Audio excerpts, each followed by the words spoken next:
وہ تماش بینوں کے چنگل میں پھنس گئی ہے اور جمہوریت شدید خطرات میں داخل ہو چکی ہے. تشویشناک ہیں حالات، بڑے گمبھیر حالات ہیں، بڑے ہی پریشان کن حالات ہیں. ایک ہی طریقہ ہے کہ قوم الیکشن میں چلی جائے اور یہ لڑائی جھگڑے ہوں گے، لوگ گرفتار ہوں گے. یہ جب عمران خان نکلے گا تو اس کو یہ گرفتار کریں گے اور عمران خان پاکستان کے بڑے بڑے جلسے کرے گا.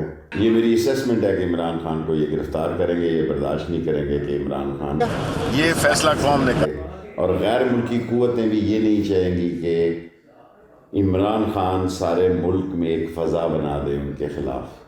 اور وہ لوگ جو منحرف ہوئے ہیں، جنہوں نے پیسے لیے ہیں، وہ جب اپنے حلقوں میں نہیں جا سکیں گے، ان کو وہاں ریزسٹنس کا سامنا کرنا پڑے گا، تو مسائل گمبھیر ہوتے چلے جائیں گے. سو جلد از جلد الیکشن کیے جائیں، ورنہ پھر یہ بھی حل ہے کہ 155 کے 55 ممبر استعفیٰ دیں. 155 الیکشن کرانا کوئی خالہ جی کا بیڑا نہیں ہے. ایک بھٹو نے ایک دن مجھے کہا تھا انتخابات ملک کی بنیادیں ہلا دیتے ہیں. 155 الیکشن کا مطلب موسٹلی پنجاب میں اور کے میں، تو یہ اس ملک کی تو اکانومی اور ہی بیٹھ جائے گی بالکل ہی.